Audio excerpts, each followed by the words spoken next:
E nessa terça-feira, o Supremo Tribunal Federal formou maioria para liberar o uso da maconha de forma individual. O ministro Dias Toffoli explicou seu posicionamento, se colocando entre os ministros favoráveis à decisão. No dia 20 de junho, ele devolveu seu voto vista com um entendimento diferente dos outros dois que estavam sendo discutidos em plenário. Para ele, o Congresso deve determinar critérios que diferenciem traficantes de usuários e que a fiscalização caberá a órgãos como a Anvisa. Atualmente, a Lei de Drogas determina que a definição ficaria a critério do juiz, o que, de acordo com alguns ministros do Supremo, abre aspas, abre brechas para julgamentos parciais, muitas vezes baseados na cor da pele dos indivíduos. Fecha aspas. Ao longo desse julgamento, foram apresentadas sugestões pelos ministros de quantidades que variavam entre 10 e 60 gramas para estabelecer essa diferenciação. O julgamento vai ser retomado hoje e os ministros devem estabelecer esses critérios para diferenciar, então, o tráfico do uso pessoal. Vale lembrar que essa discussão também está em pauta no Congresso e há cerca de 10 dias a Câmara proibiu o uso de qualquer tipo de droga no país. O presidente do Congresso, Rodrigo Pacheco, sempre deixou público seu descontentamento sobre a abordagem do tema pelo STF, porque para ele essa é uma decisão legítima do Legislativo. Mesmo com essas decisões divergentes, Congresso e Supremo concordam no ponto principal. O uso de drogas não é indiscriminado e continuará sendo fiscalizado pelos órgãos competentes. Mas para a gente entender melhor essa decisão da Suprema Corte, saber quais são os caminhos que vão ser tomados nesse sentido punitivo em relação ao que foi decidido, a gente vai conversar com o Rodrigo Mesquita, que é vice-presidente da Comissão de Direitos da Cannabis na OAB Nacional. Olá, muito boa tarde, Rodrigo. Obrigada pela sua participação aqui no Boletim Metrópolis. Boa tarde, Neila. Um prazer. Agradeço pelo convite. Bom, a gente decidiu fazer essa entrevista por um tema de serviço, para explicar mesmo para as pessoas o que vem acontecendo. A gente aqui no Metrópolis vem explicando em todos os programas esse julgamento que vem acontecendo há bastante tempo lá no STF e é um assunto que também vem sendo discutido lá no Congresso com algumas decisões que foram tomadas, inclusive há cerca de 10 dias lá na Câmara. E agora, o que seria de fato essa descriminalização? Pode-se, então, por não ser mais criminalizado, fumar maconha, usar drogas de dia, a céu aberto, na rua? Neila, como você mesma colocou, o STF não tirou essa decisão da cartola. Esse debate está na Corte, pelo menos desde 2011 ou 2012, quando o recurso chegou lá por meio da Defensoria Pública de São Paulo. O julgamento se iniciou em 2015, houve uma série de intervenções da sociedade civil contrariamente e a favor da descriminalização, e ontem o tribunal formou maioria para dizer que pessoas que usam drogas, que portam drogas para consumo pessoal, não são criminosas, não podem ser submetidas ao sistema de justiça criminal, porque isso viola sua dignidade e pessoas que usam drogas devem ser acolhidas pelos serviços de atendimento em saúde e não estigmatizadas e, por consequência, afastadas do tratamento por meio de uma norma criminalizadora. Porém, não liberou geral. Continuam as drogas sendo substâncias ilícitas e as pessoas que usarem essas substâncias em locais públicos, isso ficou muito bem expresso nos debates por todos os ministros favoráveis à declaração de inconstitucionalidade da criminalização das pessoas que usam drogas, continuará sendo uma conduta ilícita, porém não mais submetida ao juízo criminal, um ilícito administrativo, que será processado e terá sanções ainda a serem estabelecidas no julgamento de hoje à tarde. Rodrigo, muitas pessoas e muitos especialistas falam que esse julgamento só chegou na Suprema Corte, essa discussão só chegou na Suprema Corte porque o próprio Legislativo não havia determinado, então, as punições para casos e até mesmo para diferenciar traficante de usuário de drogas. Hoje isso vai ser discutido nessa quarta-feira, essa é a parte que vai ser discutida no Supremo Tribunal Federal, essa diferenciação, os critérios para se diferenciar. Mas é isso mesmo? A gente pode dizer que o STF está legislando, ele está tomando um caminho de legislador por falta de uma decisão do Congresso? Veja, há uma diferença no tratamento na Lei de Drogas de 2006 entre usuário e traficante. Agora, não existem critérios objetivos para que haja essa diferenciação.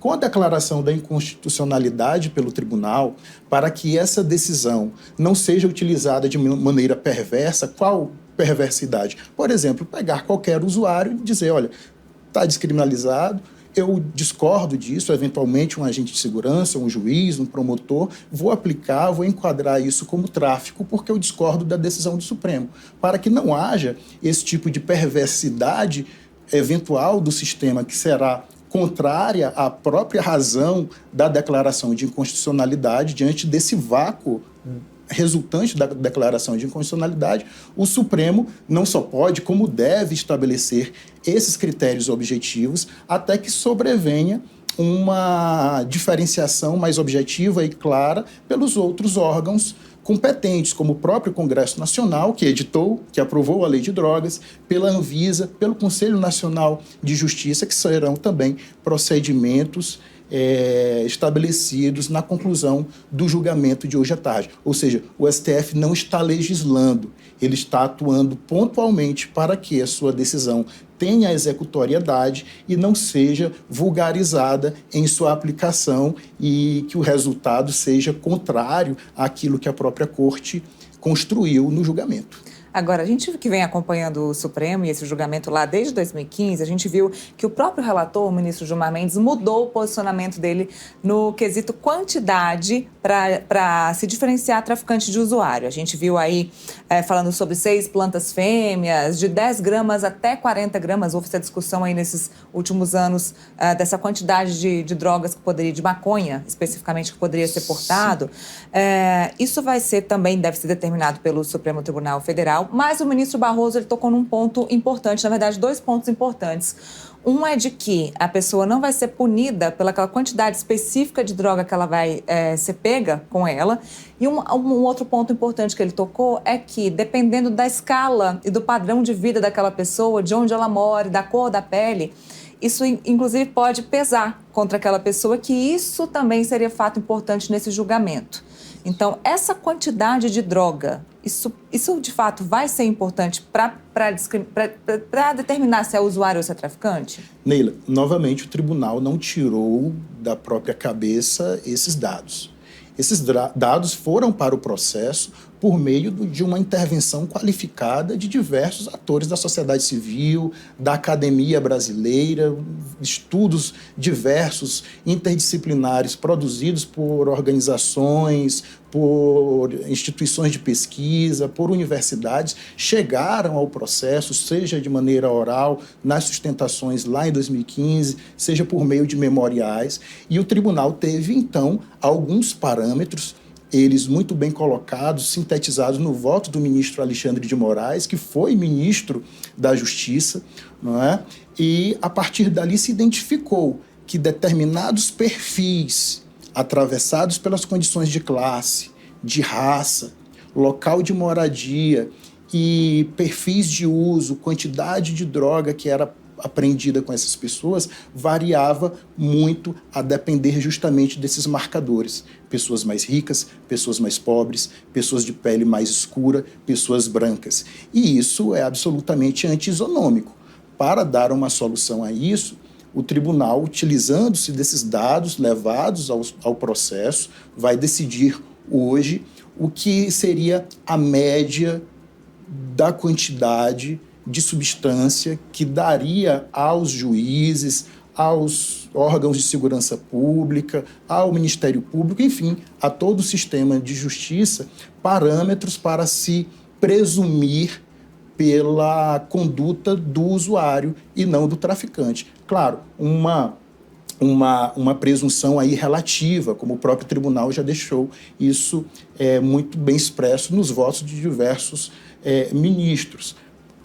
Se admitirá a prova em contrário por meio da polícia, do Ministério Público, da demonstração de que, embora aquela quantidade esteja dentro do limite estabelecido pelo tribunal, outros elementos poderão levar à conclusão de que se trata de tráfico de drogas, mas aí a partir de critérios mais objetivos, não os critérios subjetivos que estão hoje colocados na lei, que expressamente fala das condições pessoais e as circunstâncias sociais do agente, que podem, né, ser mobilizadas aí de uma maneira a que essa política viole direitos de populações vulnerabilizadas em razão de sua cor, em razão de sua idade, em razão da sua classe social.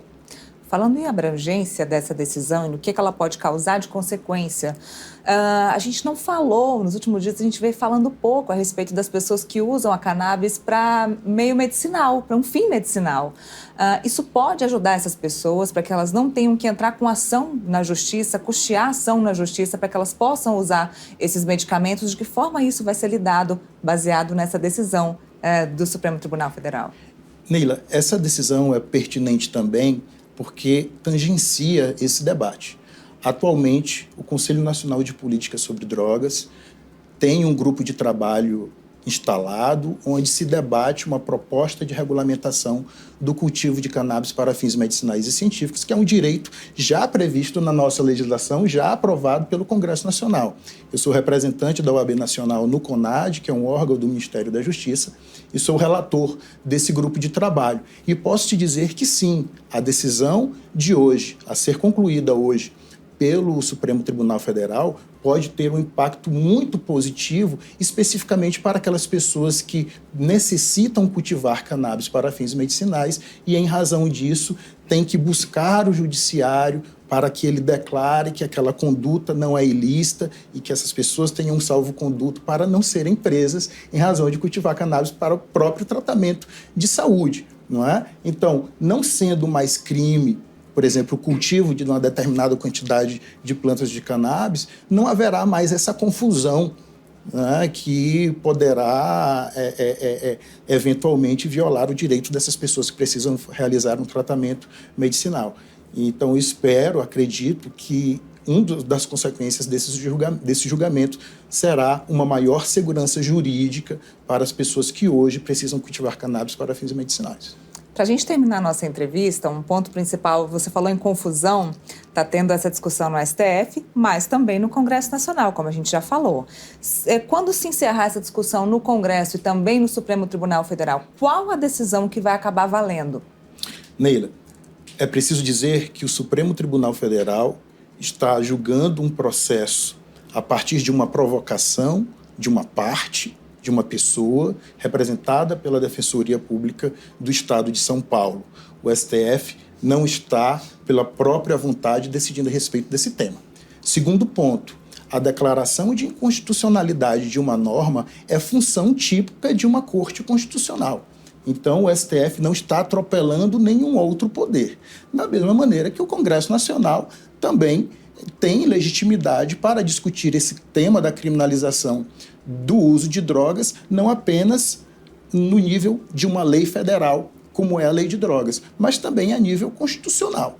Se houver a aprovação dessa proposta de emenda à Constituição e essa criminalização estiver, a partir de então, inserida no próprio texto constitucional, imagino que fatalmente novas ações, nesse caso ações diretas de inconstitucionalidade, chegarão ao Supremo, que novamente se deparará com a questão e terá que decidir, porque simplesmente tem que decidir a respeito de tudo aquilo que chega às suas portas. Ou seja, ele é provocado para decidir. Se ele for provocado, ele terá que decidir.